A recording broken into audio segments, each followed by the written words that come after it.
ছাত্র রাজনীতিতে যুক্ত হই এবং তৎকালীন সময়ে বাংলাদেশ ছাত্র ইউনিয়নের খুব প্রভাব ছিল আমাদের কৃত্তিবাসা ইউনিয়নে। প্রসন্ন কুমার মাধ্যমিক বিদ্যালয়ে পড়াশোনা করতাম, তখনকার ছাত্রলীগের 25 পয়সা দিয়া ছাত্রলীগের সাথে ছাত্র ইউনিয়নের সাথে আমি ছাত্র ইউনিয়নের সদস্য হই।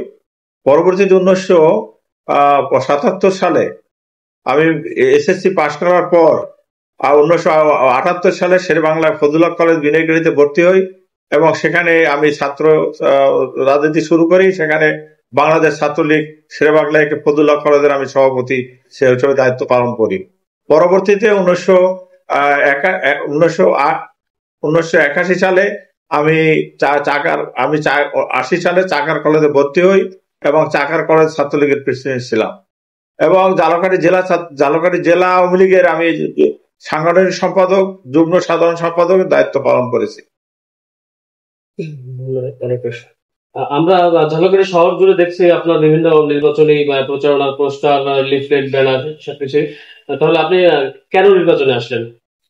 নির্বাচনে আসার এখন একটা মাননীয় প্রধানমন্ত্রী যে পরিবর্তনের কথা বলেছেন, যে তিনি দল এবারের নির্বাচন হবে দল নিরপেক্ষ হবে, অর্থাৎ মার্কা ছাড়া রাজনীতি তিনি দিয়েছেন এবং বলেছেন যে ভোটে নির্বাচিত হবে তাকেই আমি গ্রহণ করে নেব। সেই আশায় নিয়ে আমি এবারে নির্বাচনে প্রতিদ্বন্দ্বিতা করতে এসেছি। যে মাননীয় আমরা বিশ্বাস করি মাননীয় প্রধানমন্ত্রীর প্রতিশ্রুতি তিনি সেটা রক্ষা করবেন এবং সে অনুসারে কাজ করবে।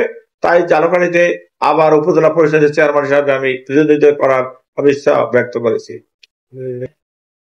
নির্বাচনে আসার পূর্বে দেশ ও সমাজে আপনার অবদান কি?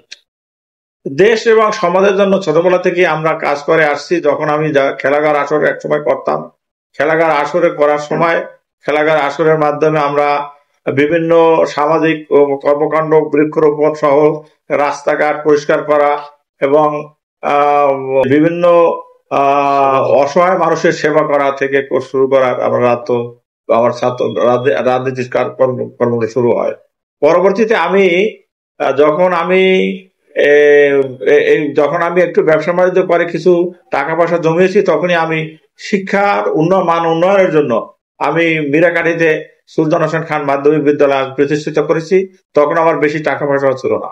পরবর্তীতে আমি রমনাথপুরে আজহারিয়া দাখিল মাদ্রাসা সেটাও আমি প্রতিষ্ঠা করেছি এবং রুনশি বেসরকারি বিদ্যালয় আমি প্রতিষ্ঠা করেছি এবং শেরে বাংলাকে ফজলুল ডিগ্রি কলেজ বিনয়কাঠির আমি আজীবন দাতা সদস্য এবং অনেক শিক্ষা প্রতিষ্ঠানের আজীবন দাতা সদস্য হিসাবে আমি কাজ করে আসছি। অর্থাৎ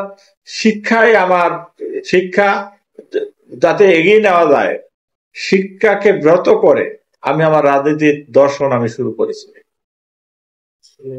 আপনার পরিবার থেকে এর পূর্বে জনপ্রতিনিধিত্ব করেছেন? না, আমার পরিবার থেকে এর পূর্বে কোনো জনপ্রতিনিধি ছিল না। আপনার কর্মকালে উল্লেখযোগ্য ব্যতিক্রমী কোনো উদ্যোগ বাস্তবায়ন হয়েছে কিনা? আমি আমার কর্মকালে মূলত উপজেলা পরিষদে যে আমি চেয়ারম্যান হিসেবে দায়িত্ব পালন করেছি। আমি উপজেলা পরিষদের উন্নয়নের জন্য উপজেলা পরিষদের যে আজকের হল রুম দেখেন এবং উপজেলা পরিষদের বাসা, ওখানে যে বাসা বাড়ি আছে সেটার উন্নয়ন যেটা দেখেন এবং উপজেলা পরিষদের যে সংস্কার যেটুকু দেখছেন সেটুকু আমার আমলই হয়েছে। আপনি জয়ের ব্যাপারে কতটা আশাবাদী? আমি জয়ের ব্যাপারে শতভাগ আশাবাদী। কোন কারণে আশায় বুক বাঁধলেন এই নির্বাচন নিয়ে? না, আমার কর্মকাণ্ড আমার সময় আমি বাংলাদেশ আওয়ামী লীগকে প্রতিটি ওয়ার্ডে প্রতিটি গ্রামে থেকে শুরু করে ঝালকাঠি সদর উপজেলা আমি আওয়ামী লীগের সংগঠন আমি তৈরি করেছিলাম এবং আওয়ামী লীগের ভিত তখনই মজবুত আমরা করতে পেরেছিলাম। সে সমস্ত লোকজন আমাকে এখনো সাপোর্ট দিচ্ছে এবং তারা মনে করে যে আমি যদি চেয়ারম্যান নির্বাচিত হই তাহলে তাদের মাধ্যমে কাজ হবে, তাদের উন্নয়ন হবে। সেজন্য তারা আমাকে ভোট দেওয়ার জন্য তারা সবাই ইচ্ছা প্রকাশ করেছেন এবং আমাকে তারা বলেছে। নির্বাচিত হলে তখন নির্বাচনী এলাকার জন্য কি করবেন? নির্বাচিত হলে আমি নির্বাচনী এলাকার প্রধান বিরোধী থাকবে শিক্ষাকে কিভাবে এগিয়ে নেওয়া যায় এবং আমাদের কৃষিকে কিভাবে এগিয়ে নেওয়া যায়, স্বাস্থ্য ব্যবস্থা কিভাবে এগিয়ে নেওয়া যায়, এই সমস্ত বিষয়ে আমি প্রথমে আমার প্রধান নামে দেবে। নির্বাচনী এলাকার জন্য সুনির্দিষ্ট কোনো পরিকল্পনা আছে কিনা? সুনির্দিষ্ট পরিকল্পনার মতে আমার সবসময় আমি মনে করি যে একটি জাতি যদি শিক্ষিত হয় তাহলে সেই জাতি কখনো আর পিছিয়ে থাকে না। তাই বাংলা আমরাও যেটা আমরা চাই যে যে জাতি শিক্ষিত করার জন্য, জাতিকে শিক্ষিত করার জন্য শিক্ষাকে আমি বেশি প্রাধান্য দিতে চাই। আপনি বলছেন শিক্ষা ও কৃষি কে আপনি একটা একটা মর্যাদাপূর্ণ জায়গায় নিয়ে যাবেন, কিন্তু এইসব পরিকল্পনা বাস্তবায়নে বাধা আসলে তখন কি করবেন? এইসব পরিকল্পনা বাধা আসার তেমন কোনো উপজেলা পরিষদের যে কাজ রয়েছে, যে শিক্ষা কমিটিতে সভাপতি আছেন, সেই হিসাবে সে কাজ করার তার সুযোগ রয়েছে। এখানে বাধা দেওয়ার কোনো, অন্য কেউ বাধা দেওয়ার কোনো সুযোগই নাই। আপনি যদি চান তাহলে শিক্ষা ব্যবস্থা এগিয়ে নেওয়ার জন্য আপনি বিভিন্ন রকম পদক্ষেপ গ্রহণ করতে পারেন। আমরা সেই আশা নিয়ে আমরা সেই রকমের একটি লক্ষ্য এবং উদ্দেশ্য নিয়ে কাজ করে যাচ্ছি। জনাব সুলতান হোসেন খান, আপনি এর পূর্বেও জনপ্রতিনিধি ছিলেন, আপনার দায়িত্ব পালনকালে উল্লেখযোগ্য কি অবদান আছে? আমি তো আপনাকে আগেই বলেছি, উল্লেখযোগ্য অবদানের ভিতর আমি কৃষি ব্যবস্থাকে এগিয়ে নেওয়ার জন্য আমি চেষ্টা করেছিলাম, এবং কৃষি সামগ্রী ঢাকা থেকে, বিশেষ করে আমাদের নলছিটিতে যে একজন আমাদের ওখানে ডাইরেক্টর ছিলেন, তাকে ধরে অনেক কৃষি সামগ্রী আমি এখানে, কৃষি মানে যন্ত্রপাতি এখানে এনেছিলাম, ট্রাক্টর এবং অন্য যন্ত্রপাতি এখানে এনেছিলাম, সেগুলো আমরা বিতরণ করেছি এবং কৃষিকে এগিয়ে নেওয়ার জন্য আমি যথেষ্ট কাজ করার জন্য চেষ্টা করেছি, এবং একটি বাড়ি, একটি খামার, এটাকে এগিয়ে নেওয়ার জন্য আমি চেষ্টা করেছিলাম। সর্বশেষ প্রশ্ন, যে এখন এলাকায় একটা হচ্ছে আমরা ভোট দিতে পারলে সুলতান হোসেন খান ভোট দেন, এই যে মানে আপনি চিনেন না যে কর্মীগুলো কাজ করতে এরকমের বললে আপনার পাশে থাকবে না, এলাকায় একটা গুঞ্জন রয়েছে, যদি ভোট হয়, ভোট দিতে পারে, তাহলে আমাকে ভোট দেবে তারা। এরকমের ব্যাপক মানুষের এই মানে তারা এই ইচ্ছা ব্যক্ত করেছেন। তাই আমি মনে করি তারা যদি ভোট দিতে পারে তারা আমাকে ভোট দেবে। তাই এখানে যদি কোনো রকম বাধার সৃষ্টি হয়, তাহলে মাননীয় প্রধানমন্ত্রীকে বলবো যে তিনি তো আমাদেরকে বলেছেন যে কোনো বাধা দেওয়া যাবে না, এবং কোনো রকমের মাননীয় স্থানীয় এমপি, আওয়ামী লীগ, জেলা আওয়ামী লীগ, থানা আওয়ামী লীগ কেউ কোনো করতে পারবে না। তাহলে আমরা তো মাননীয় প্রধানমন্ত্রী তখন দ্বারস্থ হব।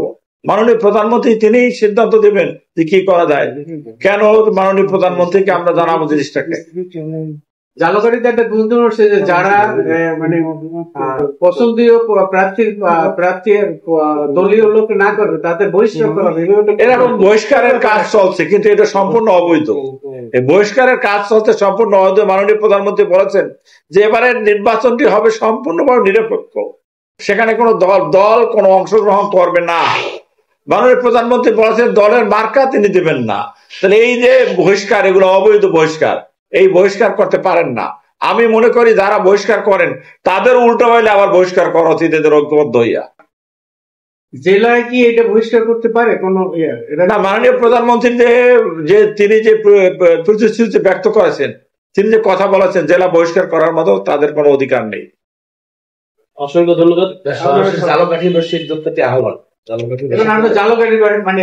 আমি জালকাঠিবাসীকে আমি আহ্বান করতে চাই যে আপনারা আসুন, আপনারা নির্বিঘ্নে ভোট দিন, এবং নির্বিঘ্নে ভোট দিয়ে আপনারা আপনার পছন্দের প্রার্থীকে আপনারা ভোট দিয়ে নির্বাচিত করুন।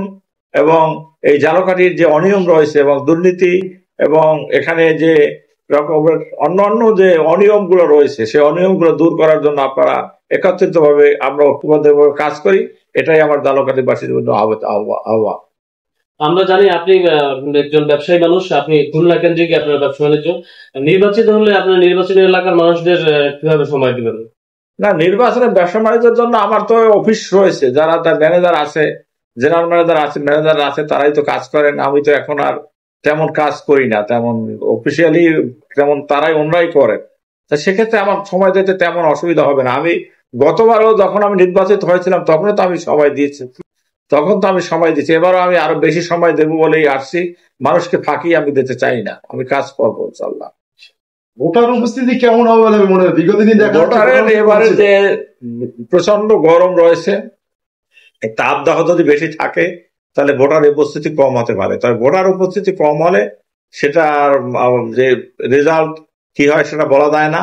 কেননা এখানে আমাদের যারা অপোজিশন রয়েছে, যারা দলের নামে আজকে রাজনীতি করছে, মিথ্যা প্রলোভন দেখিয়ে, তারা চাবে যে ভোটার উপস্থিতি যাতে না হয়।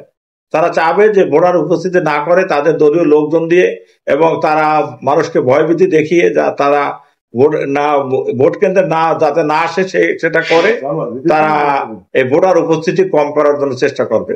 তবে আমি মনে করি এবার মানুষ জালুকাঠিতে ভোটের বিপ্লব ঘটবে। এই বর্তমান ঘটনা কি আমরা কেন্দ্রে অবহিত করবো? অবশ্যই আমি কেন্দ্রে অবহিত করেছি। বর্তমান ঘটনা যা কিছু ঘটে প্রতিদিনই কেন্দ্রে অবহিত করা হচ্ছে এবং মাননীয় প্রধানমন্ত্রীরও এই ঘটনাগুলো যাদেরকে জানানো হচ্ছে। অসংখ্য ধন্যবাদ আমাদেরকে এই সময় দেওয়ার জন্য। আপনাকেও অসংখ্য ধন্যবাদ।